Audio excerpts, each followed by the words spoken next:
This episode of Techno Buffalo is brought to you by Ford. What's up, everyone? Welcome back to another episode of Ask the Buffalo. This is the show where you ask me, John Rettinger, any questions you've got from the wide, ever-expanding world of technology. Up this week on Ask the Buffalo, we're going to talk iOS 7, iPhone 5S, BlackBerry 10, and all kinds of tech in between. This is Ask the Buffalo. Let's go ahead and get started.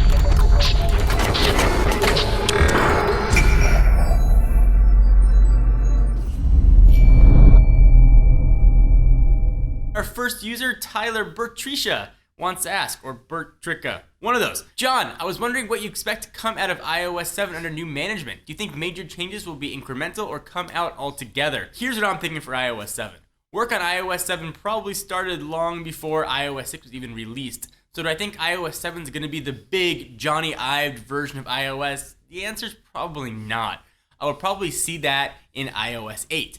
But there's a big caveat here. When the iPhone 5S is announced, next October-ish, perhaps it won't be announced with a new OS. Maybe it'll have the current version of iOS 6 on it, and perhaps an Ived up iOS 7 will come a few months later. That'd be the only way I'd really expect Johnny Ive's influence to really sort of filter through the full operating system. New features that I expect or I hope that we can see. I would like a way to close all the apps. I hate having to go through one by one. It's such a pain in the butt. If you guys ever close applications, you definitely know what I'm talking about. Second, I think with Johnny Ive's influence, we're going to see things stop looking like they actually look like in real life. So the calendar not going to have that leather look and feel to it. I think we're going to see a much more stylized operating system. I also think we're finally going to see some sort of widgets on the home screen. Or an Apple way to quickly show information right on the home screen. So whether or not it's something like Live Tiles or Android's widgets, I think we're finally going to see a new redesigned home screen for iOS. So clap! It's been a long time coming. User has 149DZ asks, hey John, based on all the previews of BlackBerry 10 so far, do you think RIM can bounce back or will this be goodbye? I really hope RIM can bounce back. Maybe it's because I review a lot of phones, but I've gotten kind of bored with all the devices that are out there right now. iOS has gotten stale to me, even Android's gotten a little bit stale, Windows Phone even a little bit as well, so I'd like to see something new and fresh, and I'm hoping that RIM's got something in store. I'd like to give them the benefit of the doubt. They have had tons of time. Lord knows they've had tons of time to go ahead and get that done. They've been working on it for years. Some would say the better part of 6 years have gone into BlackBerry 10, about a year after the iPhone's launch. So I'm hoping they can do it. I'm hoping they got the QNX code set and ready to go for a late January launch. I'm not overly optimistic though, but I'm hopeful. So for the BlackBerry faithful out there, what do you think? I know I'm looking forward to a BlackBerry 10 with a physical keyboard. I would love to have that glorious, bold 9900 keyboard on a robust modern operating system. Maybe that's just me. What do you guys think? This one comes from Twitter, at ShivNeil93 asks, at John4Lakers, will there be an iPhone 5S in the near future? If yes, what can they add? Yes, there will be an iPhone 5S in the near future. We've seen the iPhone 3G go to the iPhone 3GS, the iPhone 4 go to the iPhone 4S, and we'd expect that the iPhone 5 will go to the iPhone 5S as well. And I think we'll follow the same path of minor hardware upgrades and probably software upgrades as well. Maybe we'll have some new Siri features. Maybe we'll even get NFC or some sort of mobile payments as sort of the new hardware. The phone's gonna look exactly the same as the iPhone 5. So I always recommend people are gonna get a new phone every 2 years. Get the first version. User at Choppa72 wants to know, at John4Lakers, Galaxy S4 may be coming with an unbreakable screen. Is there another tech with this screen? So the answer to that is no, there's no such thing as an unbreakable screen, no matter what anybody wants to say. So first of all, they're just rumors. Samsung hasn't come out and said, our Galaxy S4 is gonna have a crazy unbreakable screen. You could throw a house on it and it's not gonna crack, but presumably it'll have new Gorilla Glass technology, maybe Gorilla Glass 3, perhaps we'll see at CES, or maybe it'll have some Samsung's own glass technology. Go out and get a Galaxy S4 for the faster processor, for the new operating system, for the new camera, for the new looks of the phone. All those reasons, but really don't spend that much time worrying about the glass. But that's just my opinion. So we take a minute from answering all the questions to thank our friends and sponsors at Ford. So there are a lot of ways to make sure you keep your Ford Focus Electric full of juice and ready to go where you want. One of the easiest though is take advantage of public charging stations. These are popping up all over the country and can be really easy to find using a ton of smartphone apps. All you do, walk up to the station, pay for the charge, in some cases they're even free, plug it in, and go on your way. Charging at a charging station is incredibly easy. Pull out the nozzle, take it to your car, open up the latch, Plug it in, you're good to go. Get plenty of juice, making range anxiety a thing of the past. This is a Ford Focus electric, credible car, great drive, and plenty of juice to get you where you need to go. So thank you guys for watching another episode of Ask the Buffalo. We are back every week answering your questions. Thank you guys for your support. Be sure to check us out at technobuffalo.com for the latest and greatest tech news. I'm John Rettinger. See you next video.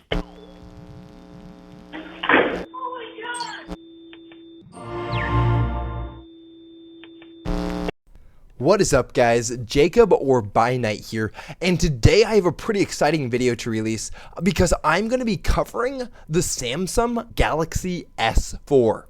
So there has been a lot of speculation about this new phone that has been circulating around the webs recently because of a video that was recently released by Samsung.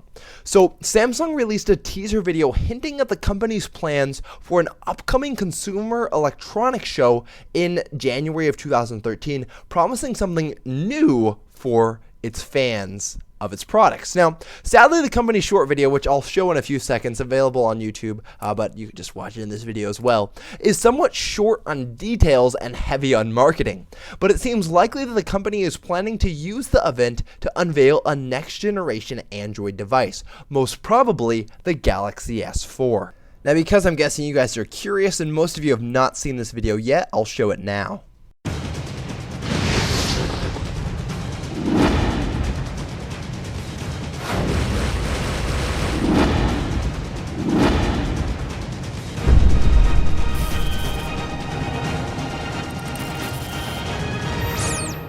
Now, as I mentioned before, this video tells us almost nothing. But luckily for us, there has been other leaks around the internet that tell us a lot more about the Samsung Galaxy S4 than this video, so let's get into those now. So far, sadly, the leaks surrounding the S4's suspected price tag have been thin on the ground, although we can expect its costs to be at least as much as the S3 when it was launched back in May, a wallet busting £499. However, prices will be a lot less if you buy the S4 with a contract. Either way, however, the S4 is suspected to cost a little less than the iPhone 5. Let's now get into what you have all been waiting for, some leaked specs about the Galaxy S4. Now, according to sources speaking to Taiwanese industry rumor site DigiTimes, the S4 will include a 5-inch Full HD display with an impressive 1920 to 1080 resolution. Following a trend starting with rival HTC Butterfly handset, such a display would boast an impressive pixel density of around 440 pixels per inch, or PPI, significantly above the resolution of Apple's Retina display technology. Another separate rumor supports this ever-increasing screen size mania, including a report from the Korea Times suggesting that the new entry in the Galaxy Note family imaginatively doubled the Galaxy Note 3 screen size, which includes an impressively large 6.3-inch Full HD display. Another rumor has pointed to the use of flexible display technology, previously demonstrated at the standalone product by Samsung to give the Galaxy S4 an unbreakable screen. Sadly, this may not come to pass, at least not until the Galaxy S5 is ready, with The Verge quoting an anonymous source as stating that the commercial implementation of Samsung's flexible display technology in smartphone devices is still a while off. Even with all of this still uncertain, we can definitely look forward to the S4 as an impressive device, and let me tell you now that it is going to have one of the most impressive screens that any smartphone has ever had. Thanks guys for watching this video. If you would like to like this video, that would help me out a lot as it helps this video move up in the search results. If you found this informative, clicking that little like button will definitely help me in a big way. And also, if you'd like to see some information about the iPhone 6, you can look at that in on the screen right now or with the link in the description. And also, I have a little teaser trailer for the iPhone 6, which you can click as well. Thanks, guys, for watching. Also, if you want more videos like this one, make sure to subscribe, and I will talk to you all later.